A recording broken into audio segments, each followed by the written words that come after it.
Welcome to my video update on the development progress for the Steam VR simulation of the 1851 Great Exhibition. The simulation has been updated with the addition of 2 more locomotives. In the previous video we looked at this photograph of Folkstone in situ in the Great Exhibition. By examining the photograph in detail we were able to determine where in the exhibition building it was located. Here we can see the model in the simulation, looking from approximately the same location from where the photograph was taken. A short distance to the west is Lord of the Isles, which we introduced in our previous video. Moving along the locomotive passage to the east we pass the Wilson double boiler tank engine, also introduced in our last video. Beyond that, we have added the Kitson Thompson Hewitson Aerolite.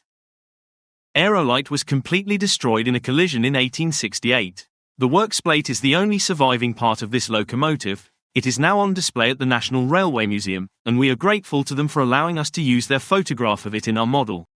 The only drawing we have located is the side elevation in the Great Exhibition catalogue. Fortunately there is a surviving 1855 locomotive by the same company, with the same cylinder arrangement, and it is still in running condition. Fairy Queen is now at the Rewari Railway Heritage Museum in India.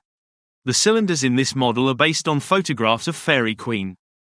We are now near the east end of the locomotive passage. Still to be modelled are the LNWR Liverpool, which was at the east end. Immediately to the west of Liverpool was a locomotive weighing table by Henry Pooley. Also exhibited by LNWR, and hence was most likely immediately west of Pooley's weighing table to be close to Liverpool, was Cornwall.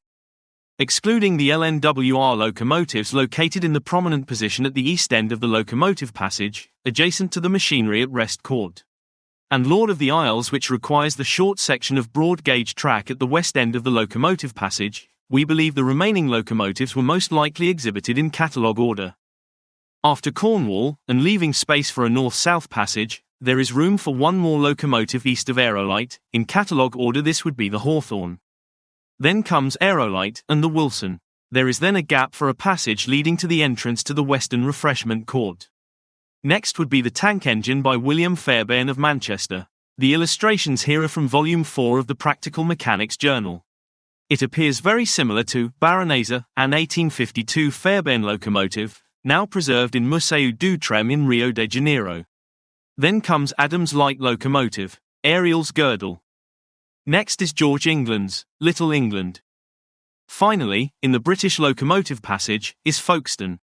According to the Illustrated London News of the 9th of August 1851, there were also 2 locomotives from Belgium and 1 from France. These were exhibited in the respective countries' areas of the building. Don't forget the simulation can now be downloaded from Steam.